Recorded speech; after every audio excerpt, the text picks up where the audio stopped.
இந்த வீடியோவில் நீங்கள் என்ன பார்க்க போறீங்கன்னா, இந்தியா vs ஸ்ரீலங்கா தேர்ட் ஓடிஐயில் யார் ஜெயிக்க போகிறா. ஸோ இந்தியாவில் பொறுத்த வரைக்கும் நான் மெயினாக 2 பிளேயர் வந்து நல்லா பர்ஃபார்ம் பண்ண போகிறாங்கன்னு சொல்லிடுறேன் முன்னாடியே.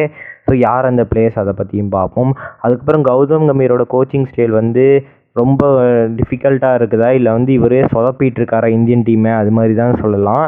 ஸோ இவர்னால தான் வந்துட்டு ஃபஸ்ட் மேட்ச் வந்து டையில் முடிஞ்சது, செகண்ட் மேட்ச் வந்து தோத்துட்டாங்க இந்தியா அப்படின்னு தான் சொல்லுவோம். ஸோ இதுக்கு என்ன ரீசன் அதை பற்றி இந்த வீடியோவில் ஃபுல்லாக பார்க்க போகிறோம்.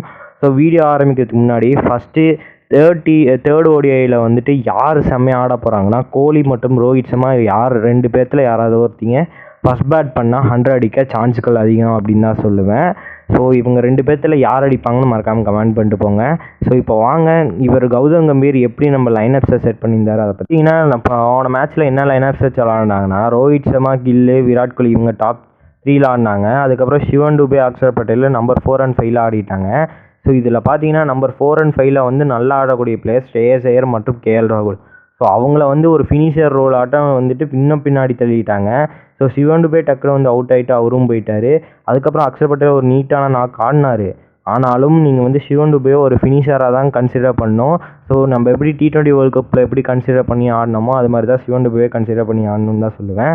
ஸோ இவங்க ஸ்ரேயஸ் ஐயர், கேஎல் ராகுலை கொலாப்ஸ் பண்ணனால அவங்களும் அந்தப்பயே பயங்கர ப்ரெஷரில் தான் வந்தாங்க.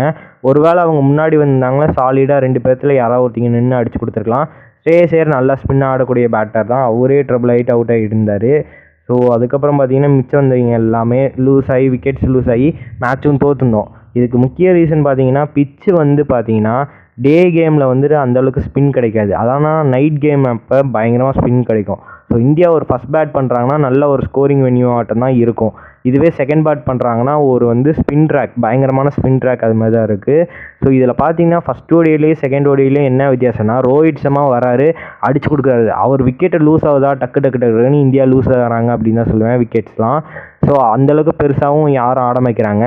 ஸோ இந்த மேட்ச்லேயும் பார்த்தீங்கன்னா அக்ஷர் பட்டேல் தான் ரோஹித் சர்மாக்கு அடுத்தது வந்து ஓரளவுக்கு டீசெண்டாக ஆடின பிளேயர். ஸோ மற்ற எந்த பிளேயர்ஸும் அந்தளவுக்கு டீசெண்டாக ஆடலன்னு தான் சொல்லுவேன். ஸோ அடுத்த match third match must win match, இல்லைனா ஸ்ரீலங்கா ஜெயிச்சிருவாங்க. ஸோ ஸ்ரீலங்கா இது வரைக்கும் நம்மளை வந்து சீரீஸ் வந்து ஜெயிச்சதா சரித்திரமே இல்லை. ஸோ பார்ப்போம் என்ன நடக்க போகுதுன்னு. பார்த்தீங்கன்னா ஹர்ஷித் ராணாக்கு ஒரு டெபியூ சான்ஸ் கொடுப்பாரு தான் நினைக்கிறேன் கம்பீர்.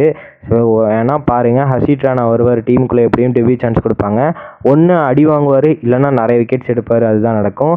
ஸோ இன்னும் வந்து நான் மேஜராக ஒன்று சொல்கிறது என்னென்னா, ருத்ராஜ் கெய்க்வாடை ஏன் இவர் கம்பீர் ட்ராப் பண்ணாருன்னு அந்த நியூஸ் வந்து வெளியிட மாட்டேங்கிறாரு. ஸோ இவர் வந்து சிஎஸ்கே பிளேயர்ஸ்லாம் மேக்ஸிமம் வந்து ஃபேவரே பண்ண மாட்டார். ஸோ உங்களுக்கே தெரியும், டோனி எப்போ பார்த்தாலும் டோனியை வந்து ஏதோ ஒன்று சொல்லிகிட்டு இருக்க பிளேயர் தான் அது கௌதம் கம்பீர் ஒருத்தர் தான். ஸோ இப்பயும் திருப்பி அது தொடர்றது தான். சிஎஸ்கே பிளேயர் ஒவ்வொருத்தங்களும் சான்ஸை குறைச்சிட்டு இருந்தாருன்னா அவங்களுக்கு வந்து பர்ஃபார்மன்ஸே இல்லாமல் போயிடும். ஸோ பார்ப்போம் என்ன நடக்க போகுதுன்னு. ஸோ அவ்வளோதான் கைஸ், இந்த வீடியோ பிடிச்சிருந்தா உங்கள் ஃப்ரெண்ட்ஸ் அண்ட் ஃபேமிலிக்கு ஷேர் பண்ணுங்கள். ஸோ மிச்ச வீடியோ தான், பை.